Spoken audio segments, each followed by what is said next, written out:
جی حضرت عائشہ صدیقہ رضی اللہ تعالیٰ مصر کی وقال نسوۃ، ٹھیک ہے جی، یہ سورہ یوسف میں ہے. وہ عورتیں جنہوں نے زلیخا کو تانا دیا، وہ زلیخا یہ تو کیا کر رہی ہے، عزیز مصر کی تو بیوی ہے، یہ تو کیا کر رہی ہے.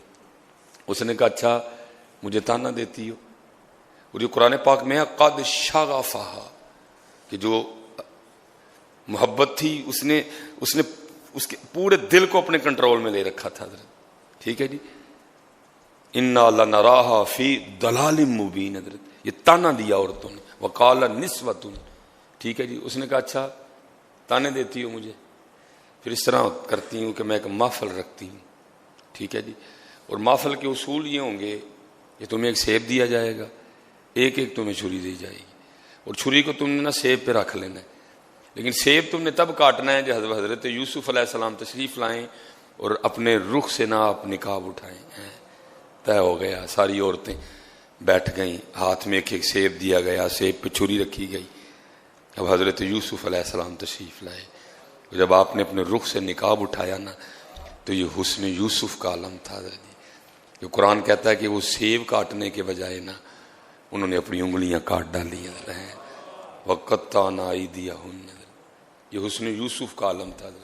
انگلیاں وقطعنا ایدیہن کاٹ دی انہوں نے. اللہ حضرت کاٹ ہمیں بھی لگتے ہیں، تو جب ہمیں کاٹ لگتا ہے تو ہم کیا کرتے ہیں، ہم تو چیخو پکار کرتے ہیں. لیکن قرآن کہتا ہے وہ انگلیاں کاٹ کے یہ نہیں کہتی ہائے ہائے انگلاں وڈ کتیاں، بلکہ قرآن کہتا ہے کہ وقطعنا ایدیہن. تو پھر آگے کیا کہتی ہیں، وَقُلْنَا حَاشَ لِلَّهِ مَا هَذَا بَشَرٌ، یہ تے کوئی انسان ہے ہی نہیں ہے، ان هَذَا إِلَّا مَلَكٌ كَرِيمٌ، یہ تے کوئی اللہ دا عزت والا فرشتہ ہے.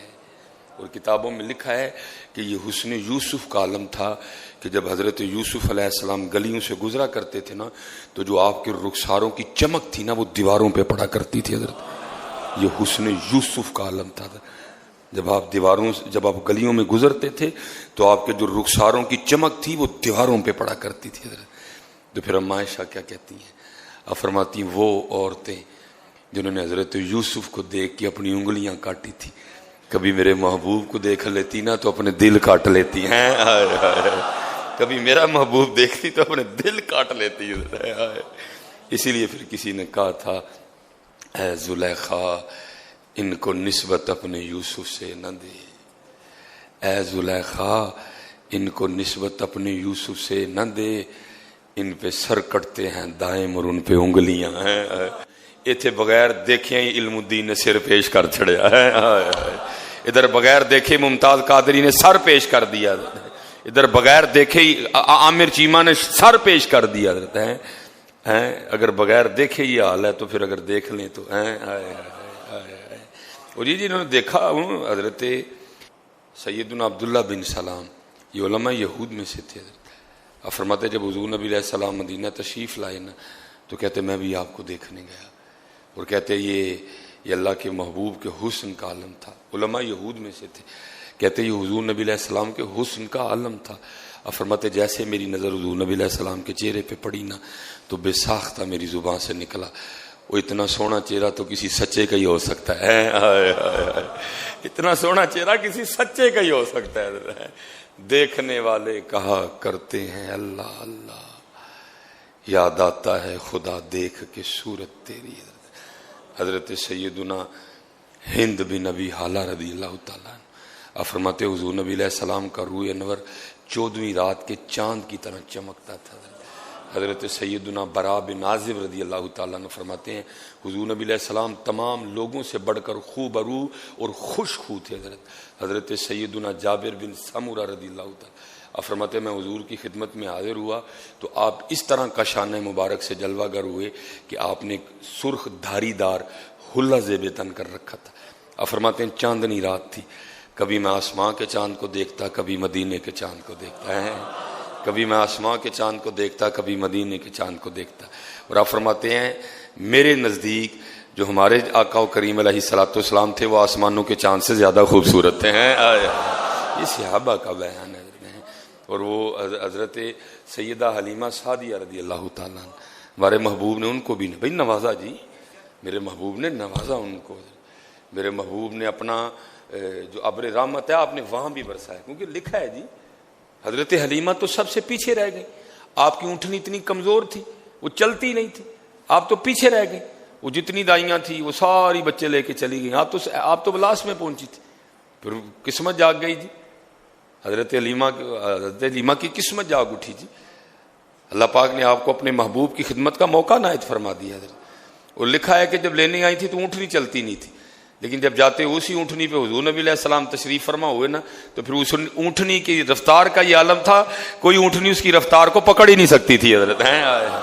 بکریاں تھیں آپ کے پاس، وہ بھی کمزور تھی، دودھ نہیں دیتی تھی اتنا، لیکن لکھا ہے کہ جس دن حضور نبی علیہ السلام تشریف لے گئے نا، حضرت حلیمہ کی بکری نے اتنا دودھ دیا کہ سجے کھبے سے برتن مانگنے پڑ گئے حضرت۔ میرے محبوب نے نوازا بھی، اور یہ جی حسن، یہ حضور نبی علیہ السلام کے حسن کا عالم تھا، جو ایک بار حضور، بھائی کفر نہیں، جو ایک بار حضور نبی علیہ السلام کو محبت کی نظر سے دیکھ لیتا وہ پھر حضور کا ہو جایا کرتا تھا۔ اسی لیے تو آدم چشتی نے کہا تھا اجے تو میرا محبوب نہیں ڈٹھا، اور تو یہ چٹا رنگ دیکھ کے رہ گیا ہے، تو چٹا رنگ دیکھ کے رہ گیا، جڑی صابن نہ منہ نہ دھوئے تو انہوں ویکھے کوئی نہ حضرت، جڑی منہ تے کریمہ نہ لائے تے ویکھے کوئی نہ انہوں حضرت، ہے تو اتنے ہی رہ گئے ہیں۔ فرماتے اجے تو میرا محبوب نہیں ڈٹھا، تو رہ گئے اتنے ہی، اجے تو میرا محبوب نہیں ڈٹھا، جنوں ویکھ کے چن شرماوے، بجلی ڈردی لشک نہ مارے، متا بے ادبی ہو جاوے، کھول دیون جیو ول زلفاں دے راہی راہ بھول جاوے، رکھ دیون جیو ہاتھ پھلاں وچ رل جاوے، آدم ایڈا سونا ماہی سانو کدھر نظر نہ آوے۔ اللہ اکبر، آدم ایڈا سونا ماہی سانو کدھر نظر نہ آوے۔ وہ آدم صاحب آپ کو نظر کدھر سے آتا؟ وہ حسان کہہ گئے وَأَجْمَلُ مِنْكَ لَمْ تَلِدِ النِّسَاء، اور نظر تے تا آندا جے کسے ماں نے جمیا ہوندا، آپ کو کدھر سے نہ؟ ہاں جی یہ حسن کا عالم تھا۔ حضرت عائشہ صدیقہ رضی اللہ تعالیٰ نے فرماتی ہے میں کچھ سی رہی تھی، میرے ہاتھ سے سوئی گر گئی، اور فرماتے ہیں میں نے بڑی کوشش کی، سوئی نہیں ملی، اور فرماتے ہیں اتنی دیر میں میرے محبوب تشریف لے آئے۔ بھائی حضرت ہند بھی نبی حالات تو پہلے کہتے ہیں، آپ فرماتے ہیں حضور نبی علیہ الصلوۃ والسلام کا روح مبارک 14ویں رات کی چاند کی طرح چمکتا تھا۔ حضرت جابر بن سمرہ کہتے ہیں، آپ فرماتے ہیں میرے محبوب اس چاند سے زیادہ خوبصورت تھے حضرت جی، اچھا وہ چاند چڑھے تھے لیٹا کر دے تو پھر قربان جاؤں، پھر مدینے کے چاند کا کیا عالم ہوگا حضرت، پھر محبوب خدا کے روح عالم کا کیا، روح انور کا کیا عالم ہوگا۔ اللہ حضرت جی یہ یاد رکھیے گا، حسن یوسف پہ پردہ کوئی نہیں تھا، لیکن حسن محمد پہ بڑے پردے تھے۔ ہاں ابھی بڑے پردے تھے، کیونکہ آپ نے جناب صدیق اکبر کو کہا، آپ نے فرمایا ابو بکر میری حقیقت کو میرے اللہ کے سوا کوئی نہیں جانتا حضرت، وہاں پردے تھے، اگر وہ پردے اٹھ جاتے تو پتہ نہیں کیا ہوتا حضرت۔ اس نے یوسف پہ کوئی حجاب نہیں تھا، لیکن آپ کے حسن پہ حجاب تھے حضرت، پردے تھے، آپ محبوب تھے اللہ۔ ہاں اور غیرت کا تقاضا یہ تھا کہ میرے محبوب کو میرے علاوہ کوئی نہ دیکھے حضرت۔ ایک بزرگ ہوئے ہیں حضرت شاہ عبد الرحیم محدث دہلوی، آپ نے ایک دفعہ خواب میں حضور کی بارگاہ میں یہ بات عرض کی بھی کہ محبوب علیہ السلام حضرت یوسف کو دیکھ تو انگلیاں کٹ گئیں، لیکن آپ کو دیکھ تو نہیں ہوا۔ آپ نے فرمایا فرق یہ ہے وہاں پردہ کوئی نہیں تھا، یہاں پردہ تھا حضرت، کیونکہ غیرت کا تقاضا یہ ہوتا ہے کہ میرے محبوب کو میرے علاوہ کوئی نہ دیکھے، اس لیے اللہ نے میرے حسن پہ پردے ڈال رکھے، وہاں پردے تھے حضرت۔ اگر وہ حجاب اٹھ جاتے، اگر وہ پردے اٹھ جاتے تو وہ حالت جو لوگوں کی حضرت یوسف کو دیکھ کے ہوا کرتی تھی، حضور نبی علیہ السلام کو دیکھ کے حالت اس سے بھی زیادہ غیر ہو جایا کرتی ہے۔ ہاں یہ حسن یوسف کا عالم تھا جی، قید پڑ گیا تھا، کچھ نہیں، سارے مصر کو جمع کر لیا گیا، حضرت یوسف علیہ السلام تشریف لایا، آپ نے اپنے رخ سے نقاب اٹھایا، یہ حسن یوسف کا عالم تھا۔ کتنی دیر تک مصر والوں کو بھوک ہی نہیں لگی ہے، تو قربان جاؤں پھر، لیکن کیا تھا وہاں پردے تھے۔ یہ غیرت ہے کہ میرے محبوب کو میرے علاوہ کوئی نہ دیکھے۔ اب فرماتی ہیں سوئی نہیں مل رہی تھی، حضور نبی علیہ السلام تشریف لے آئے، فرماتے ہیں آپ کے چہرے انور کی جو روشنی تھی، میرے علی شاہ تو پہلے کہتے ہیں نا، مکھ چند بدر شاشانی ہے، متھے چم کے لاٹ نورانی ہے، کالی زلف تے آنکھ مستانی ہے، مخمور رکھی ہے نمد بھریاں، لباں سرخا کھان کے لال یمن۔ ساڑیاں بیویاں دے سرخی لال کر دیئے نا، لیکن ادھر کیا کہتے ہیں امیر علی شاہ، لباں سرخا کھان کے لال یمن، چٹے داند موتی دیاں ہیں کلیاں۔ وہ بس جو ایک دفعہ حضور نبی علیہ السلام کو دیکھ لیتا نا پھر وہ آپ کا ہو جاتا تھا، پھر اس کا نہیں دل لگتا تھا کہیں اور۔